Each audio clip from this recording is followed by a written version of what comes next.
gets stored in that tire section. You start getting breast, no butt. You see this?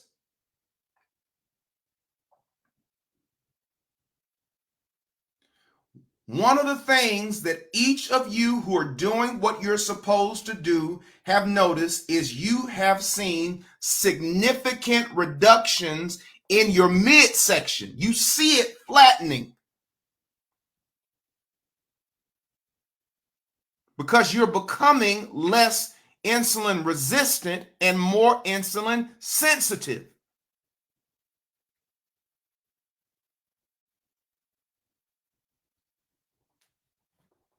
You understand me?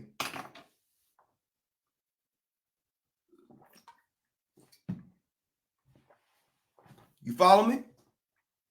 Am I making sense? Do you know some men and some women that look like this? I'm not making fun of them. I'm not discriminating on anyone. I'm not trying to point the finger. I'm just showing you what it looks like. Okay. Now, Stephen A. Smith, the ESPN star, he's been working on a transformation. He took a before picture, and I saw it right before I went on because I tweaked this particular presentation. And right before I went on, I saw this picture that I wanted to show you. Now, I wanted to show you an example. You don't have to be a big person to be insulin resistant. Look at Stephen A. I want to show you this. This is something that he posted. Look how, do you see? Now, Stephen A. is a tall guy. He's not that big. But look at his stomach. Look how, do you see how the weight is like right under his chest and it's high? You see that?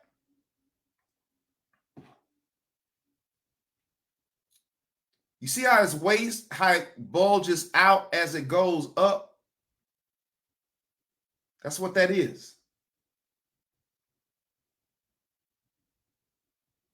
Okay? That's hormone. That's a hormonal response to lifestyle. And what happens is this equates to what's called visceral fat. This is when fat is around your organs, your spleen, your liver. And what's happening is you've been metabolically compromised. The cells are not taking the blood sugar and using it as energy. So you got what? Diabetes. The doctor says you're pre-diabetic. What that means is the communication of your endocrine system is breaking down because Mr. Cell is tired of Mr. Insulin always knocking on the door.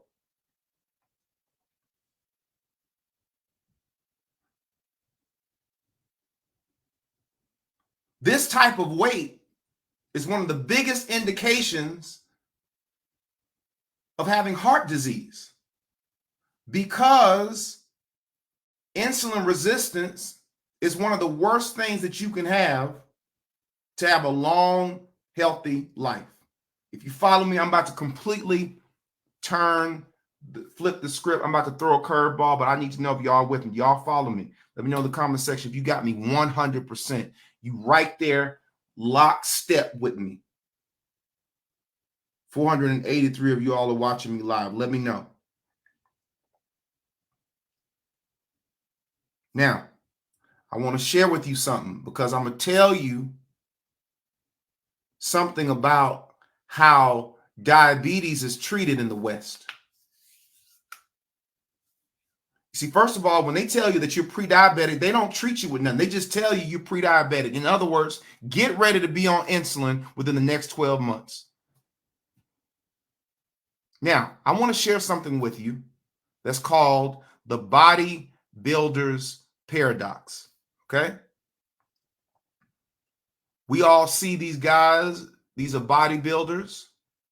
These guys are ripped. They got huge shoulders, and all of these guys are on steroids. They're taking multiple performance enhancement drugs.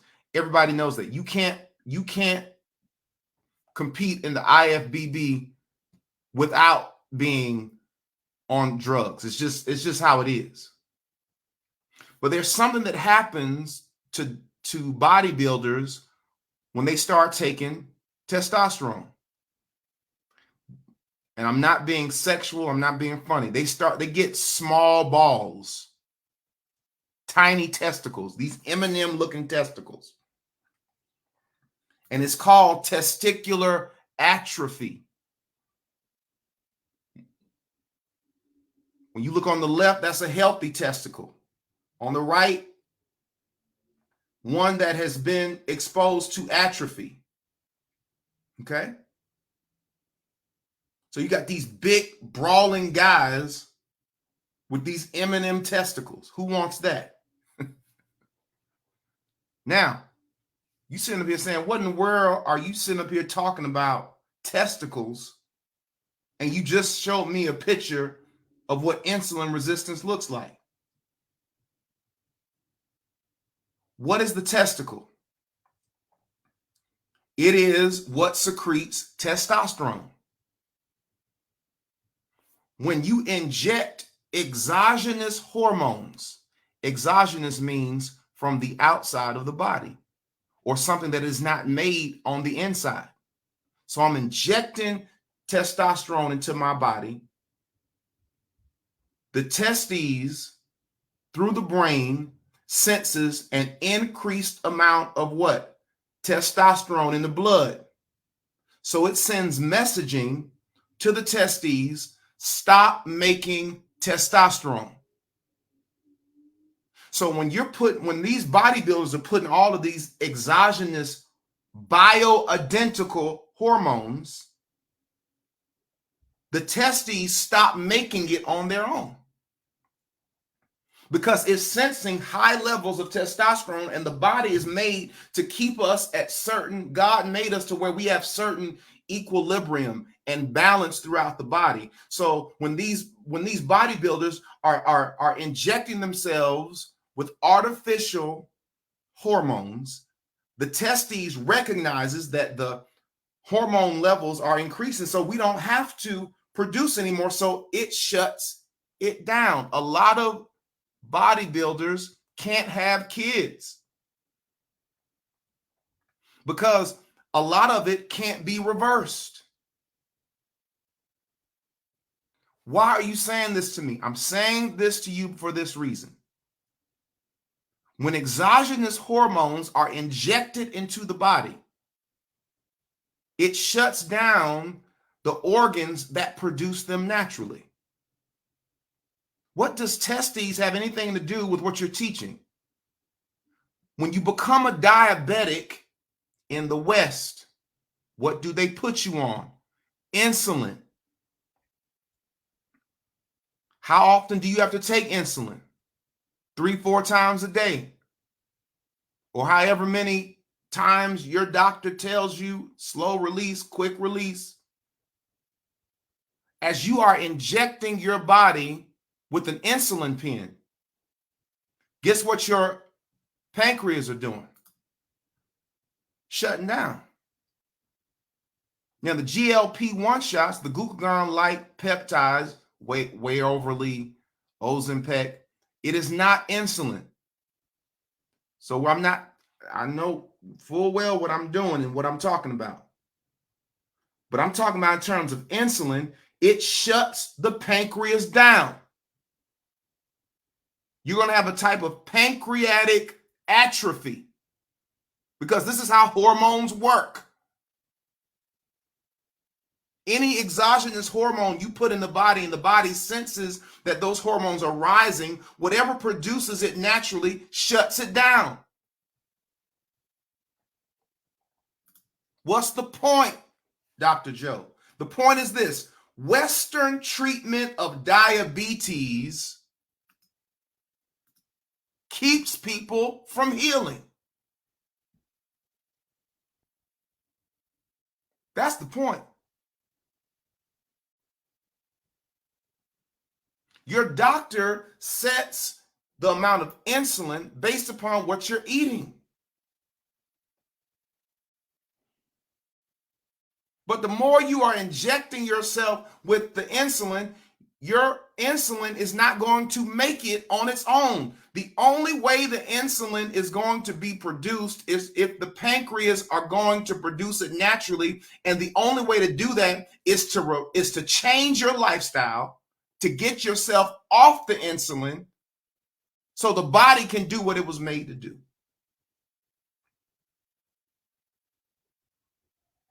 Dr. Joe, which is worse, being a diabetic or insulin resistance? One precedes the other. Insulin resistance is just another form of saying pre-diabetic.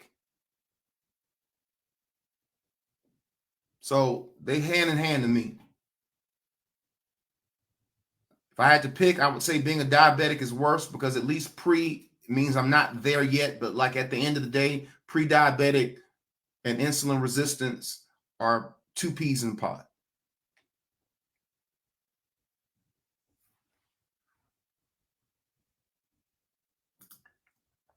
Taking insulin to regulate blood sugar doesn't address the impact of high blood sugar and inflammation. So just because you're taking insulin and it's regulating your blood sugar doesn't mean that you are addressing the inflammatory manifestations of high blood sugar in the body. All right, gang, quit asking me questions. Let me finish. Don't you see like I'm in flow right now? Just listen, okay? Let me paint the picture. Let me finish the masterpiece. Can I? Everything you ask, I know all about it, but I don't have time to tell you everything. Well, I'll talk about PCOS. No, I'm not talking about PCOS, but PCOS is a direct response to high levels of blood sugar. Women who struggle with that have thyroid issues and insulin resistance.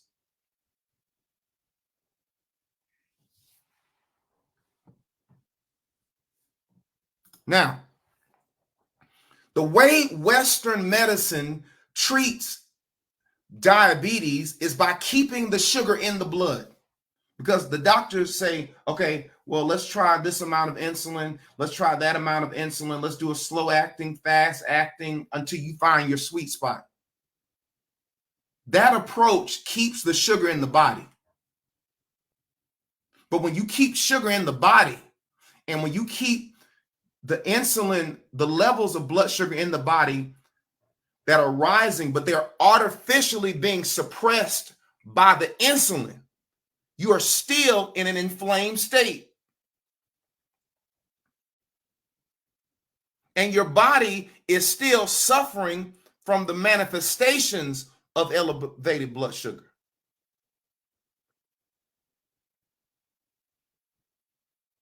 So let me give you a couple of examples of what happens when blood sugar is elevated over time. These are common issues that diabetics have to deal with. Eye problems, like glaucoma. Glaucoma is when the tiny vessels in the back of the eye have been damaged. What damages them? Blood sugar. And when the vessels in the eyes become damaged, the eye can't drain like it's supposed to. And there's a buildup of what? Pressure, which is called what? Glaucoma. The fluids can't drain properly because the vessels that drain them are damaged. This is why diabetics have eye problems. Okay. What else? Losing limbs. Don't look away. Because this is what happens when you don't reverse diabetes naturally. There's no circulation. There are a lot of nerve problems. The nerves are damaged. The high level of blood sugar is what damages these vessels and these nerves over time to where there's no circulation and people lose toes and limbs. Hardening of the arteries.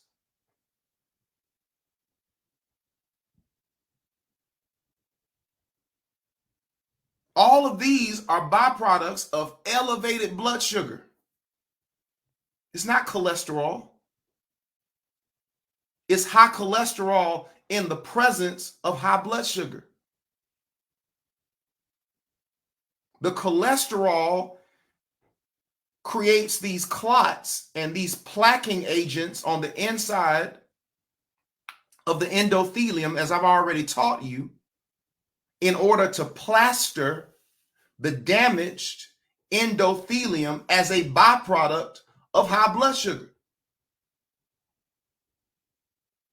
So the high cholesterol is problematic when people are in an inflamed state due to increased levels of high blood sugar.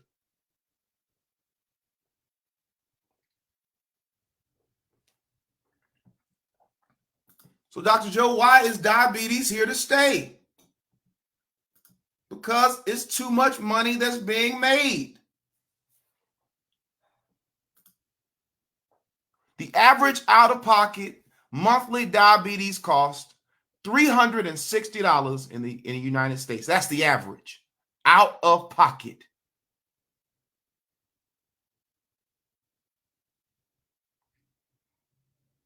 Cost includes insulin as well as other diabetic supplies like needles, test strips, or any other things needed for it. This is the average out of pocket cost a month.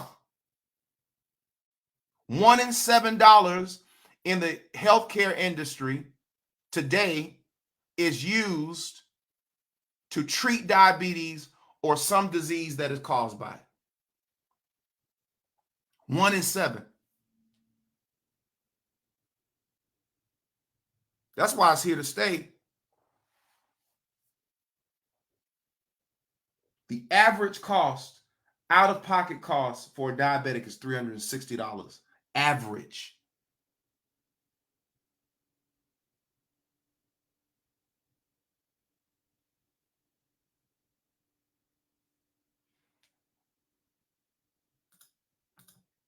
Tamara says, my dad is a diabetic and has high blood pressure. He had 2 strokes last year and his blood pressure was over 200 when he went to the ER. He's on at least 5 medications right now to regulate everything. All you got to do, Tamara, send your dad to Dr. Joe.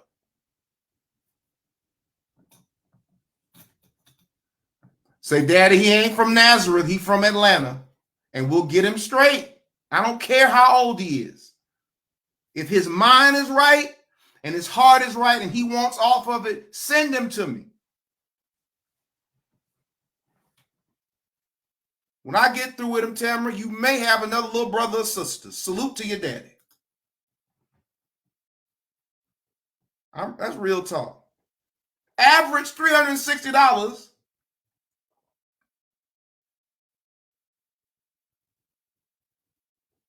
Y'all feel what I'm saying?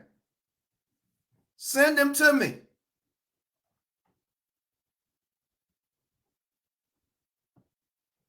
Now, I'm just getting warmed up. Because I'm about to bring it full circle for you.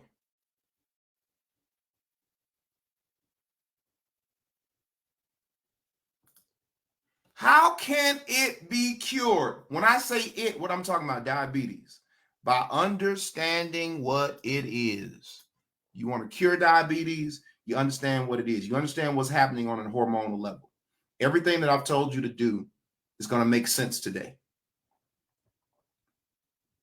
And a lot of the things I didn't have time to explain it to you because it was too many other things I had to teach you to get you to this point.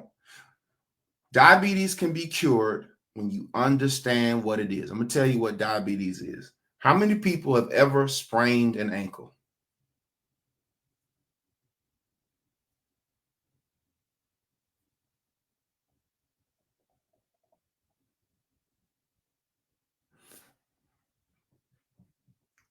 Sprain the ankle, you go to the hospital, they don't give you no pill, they don't give you a shot, no treatment. All they tell you to do is stay off of it. But when you sprain your ankle, what did you do? You went outside. What did you do? You start back jumping. You start back running. You start back cycling. You did everything the doctor told you not to.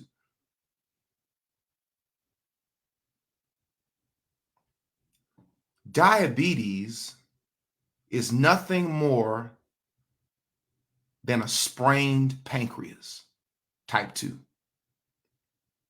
It's an overworked pancreas. And all you got to do to heal it is rest it.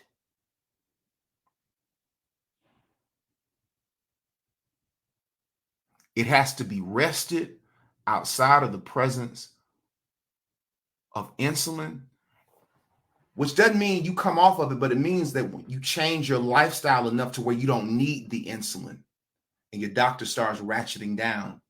When your doctor starts to say, oh, you don't need as much, that's the first sign that you're heading in the right direction. So the way that I'm telling you to eat, what I'm telling you to eat, how I'm telling you to eat gets rapid weight loss results.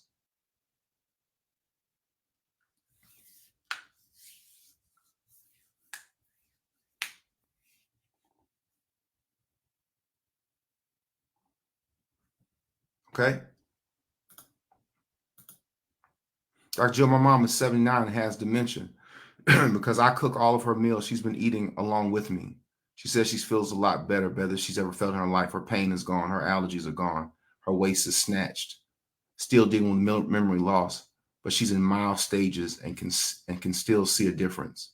She's even going to the gym and doing treadmill and weight machines twice a week. This works.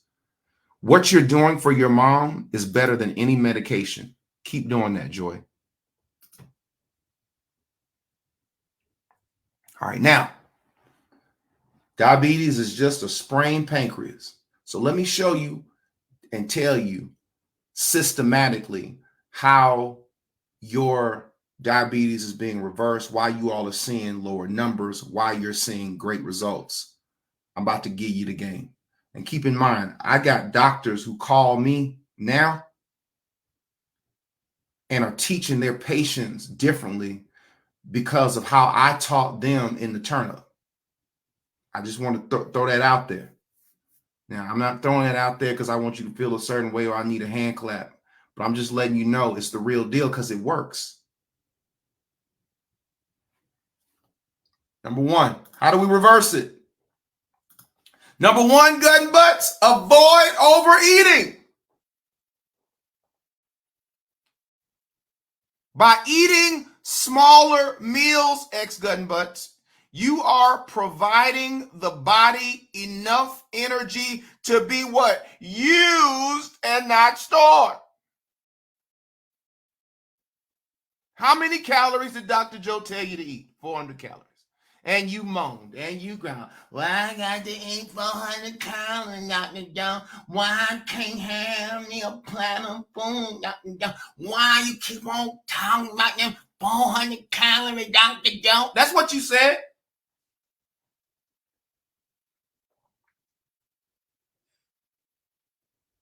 The 400 calories or less is a doable amount that the pancreas doesn't have to be overtaxed. You ever had somebody drive a stick and it took them forever to switch from first to second? Yeah.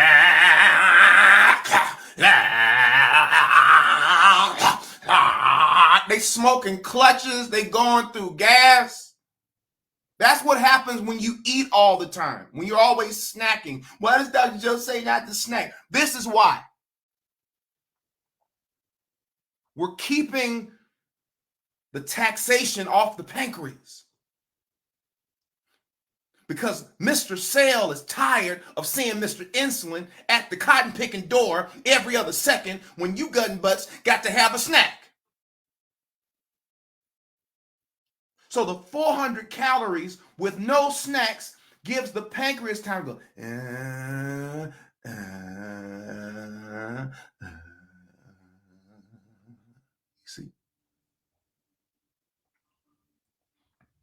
So the 400 calorie meals gives the pancreas times to heal, gives the digestive system time to process the food, ensures that the blood sugar levels do not become exorbitantly high and becomes manageable.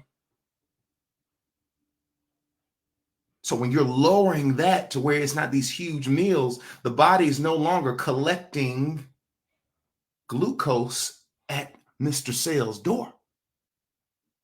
And the stomach begins to flatten.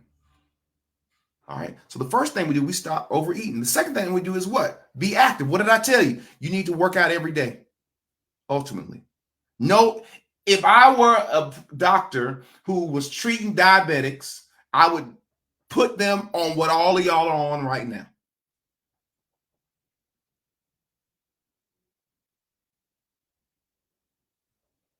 If I were treating diabetics, I would tell them, if you want to reverse your condition, this is what you got to do.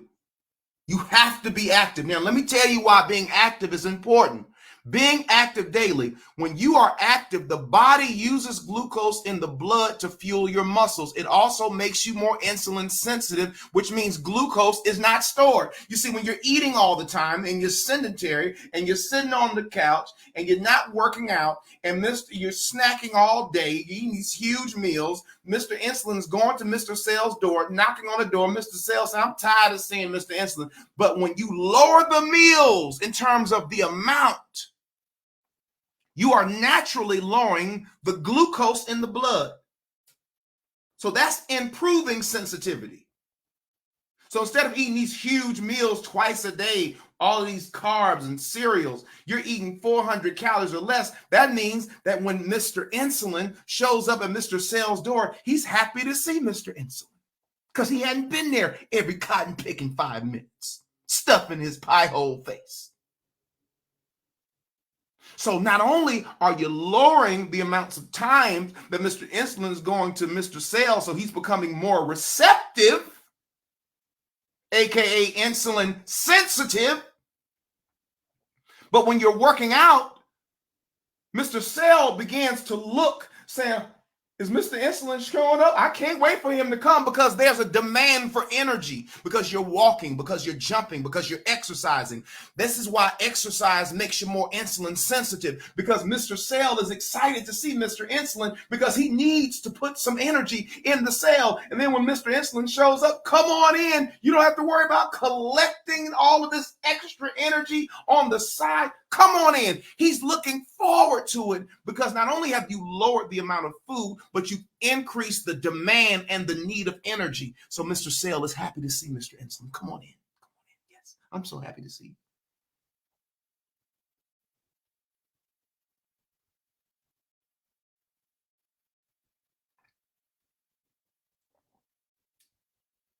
Okay. Lower the amount of food. Increase the amount of activity, because the increased amount of activity helps to lower the amount of blood sugar that's circulating in the blood, because the body needs it for energy. Exercise automatically makes you more insulin sensitive. Okay, that's 2. 3, not eating foods that spike insulin. Okay, so the first thing we do is we lower the amount, 400 calories or less. 2, frequent exercising, optimally daily, no less than 5 times a week. Number 3, not eating foods that spike insulin. Okay. Now, in order to effectively have this conversation, we have to have an understanding of what happens or what blood sugar does. So I want you to look at this particular graph that you see. I need about 20 more minutes. I'll try to wrap it up. You got two graphs. One graph is yellow. You see how it bumps up and then it comes down? The other graph is red. You see how it spikes up? This particular axis, or the vertical one, is the amount of blood sugar. And the horizontal axis is the time.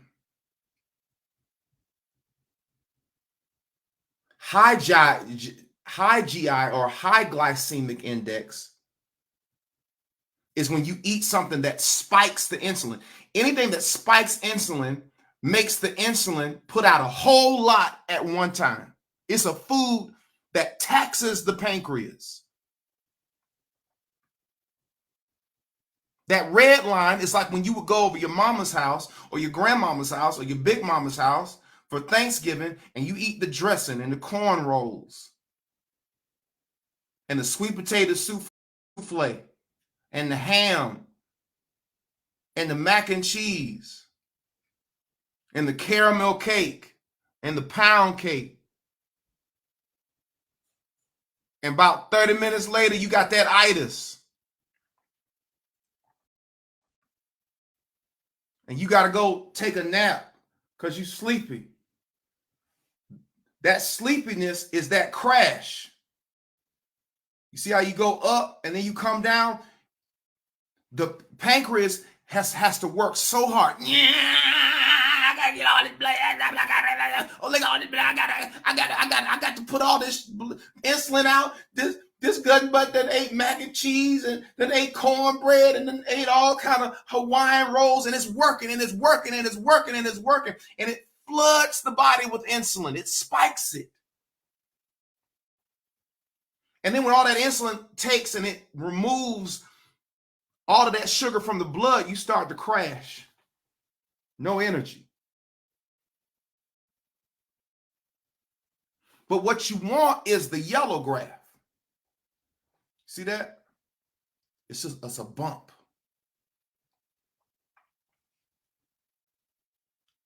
That's natural energy.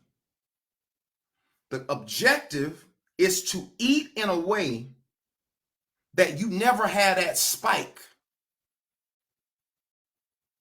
but you got a bump. The bump is the reason why y'all have better energy. You got better focus. Brain fog happens when blood sugar is spiked and then you're crashing, but you don't know what it is. You can't think. You're angry. You pissed off a little bit. You know, you don't feel like doing nothing. You're weak. That's blood sugar. Those are hormones. You can't focus.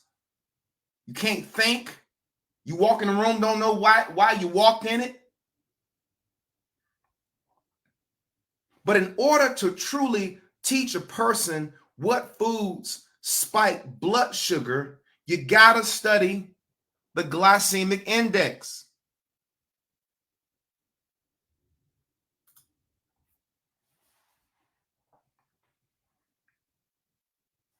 Now, I'm gonna blow this up. This is the glycemic index. You can Google this. There are many different ones. It is not an extended list, gang. It is not a list that has every type of food. This is just an example. Now, look at the top of the particular thing that I'm giving you. It says glycemic index, low GI, medium GI, and high GI. Low GI means foods that have a low glycemic index.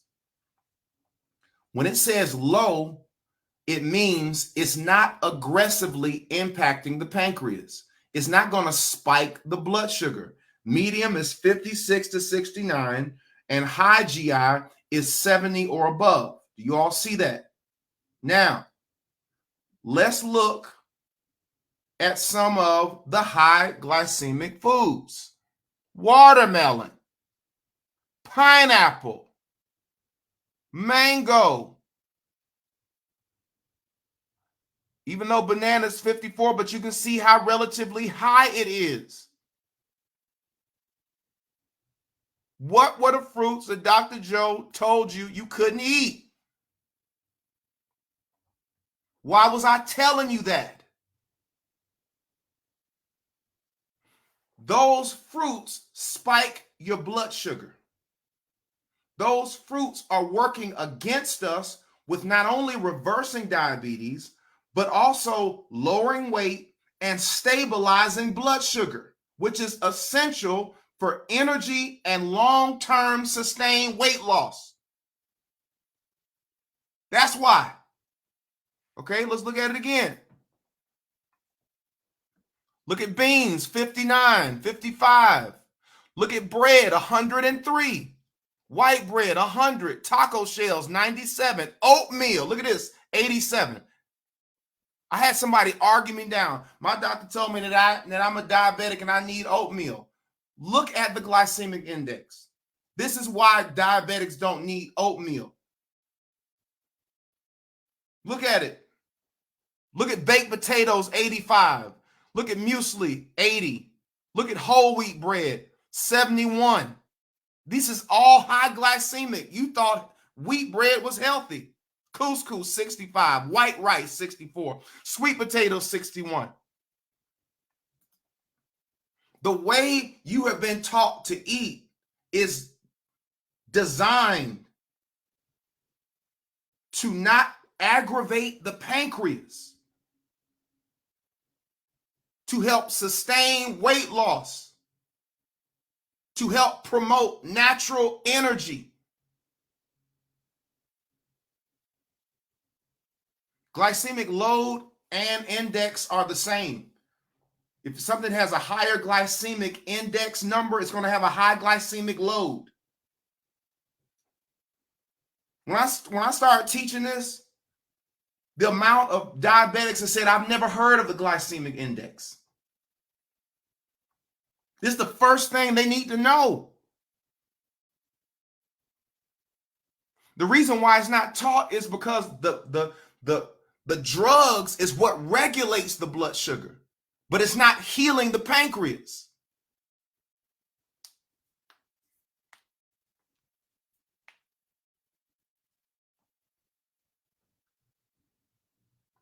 Is it possible to get a copy of it? All y'all do is go to Google. Go to Google and put glycemic index or take a screenshot.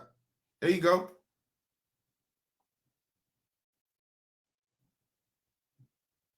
It's so many different. This is like one glycemic index. Now, look at the low glycemic index foods. Look at them. Grapefruit, apples, peaches, asparagus, broccoli, celery,